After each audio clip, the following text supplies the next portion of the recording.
ഇരിപ്പുണ്ട് പടങ്ങൾ. അപ്പോഴേ മനസ്സിലാക്കിയത് ഈ അവർ പിന്നെ കുറുപ്പന്മാരാണ്. അവിടെയും പെണ്ണുങ്ങളൊക്കെ കുഞ്ഞമാരെ താല്പര്യം അനകത്ത് കുട്ടിയാൻ പോയിട്ടുണ്ട്. മുന്നൂറ്റമ്മയുടെ മോളാണ്. അതായത് ആ പമ്പിക്കാരൻ്റെ ഭാര്യ ആയിരുന്നു. അവരായിരുന്നു പിന്നെ അവക്കാരെന്ന് തോന്നുന്നു അവിടെ ഷെയർ ആവും. വലിയ കേസായിരുന്നു. അത് വളരെ പ്രശസ്തമാണ്. അത് കഴിഞ്ഞ് മേടയിൽ പലരും ഇങ്ങനെ പല കവികളും അറിയിലൊക്കെ വന്ന് കഴിവെക്കുന്നത്. അവർക്കൊക്കെ താമസിക്കാം, ഒരു കുഴപ്പമില്ല, താമസിക്കാം, എത്ര നാല് കാലഘട്ടത്തിൽ. അപ്പോൾ അതിൽ ഒരാൾ വന്നിട്ട് ഗജേന്ദ്ര വിജയം എന്തോ നാട്ടക്കഥ എഴുതി കൊടുത്ത പോയത്. അങ്ങനെ ഒരു കഥയുണ്ട്.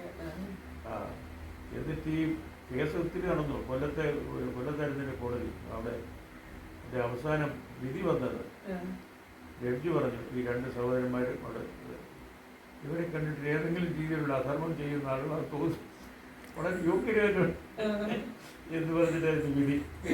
ഇവരങ്ങനെയുള്ള ഇതിലൊന്നും ഇടപെടുന്നവരല്ല എന്ന് പറഞ്ഞു. യോഗ്യരായിട്ടുള്ളവർക്ക് എന്ന് പറഞ്ഞ് ആനയെ മോഷിച്ച കഥ വലിയ പ്രശസ്ത കഥയായിട്ടുണ്ട്.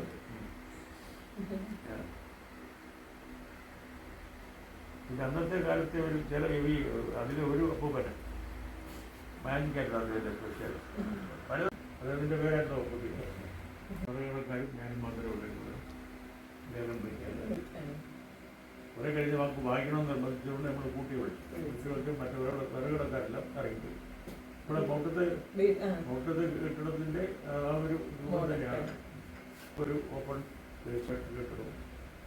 വീട്ടിൽ ആൾ കൂടുന്നതനുസരിച്ച് 4 കെട്ട് 8 കെട്ടാവും, 16 കെട്ടാവും. ഇങ്ങനെ പോകും. ചേച്ചി മരിച്ചു. പിന്നീട് മേടയിലെ അദ്ദേഹം അഴകൊക്കെ ഇപ്പോഴാലോചിക്കാൻ പറ്റുമോ? വീടിൻ്റെ വാതിക്കുന്ന സ്കൂൾ ബസ് വന്ന് കയറി പോവല്ലേ അല്ലേ? കുട്ടികളൊന്നും നടക്കുന്നില്ല. ഞങ്ങൾ ആ വഴിയൊക്കെ കഥകളൊക്കെ പറഞ്ഞ് വഴിയിലൂടെ ഇപ്പോഴാലോചിക്കാൻ പറ്റുമോ?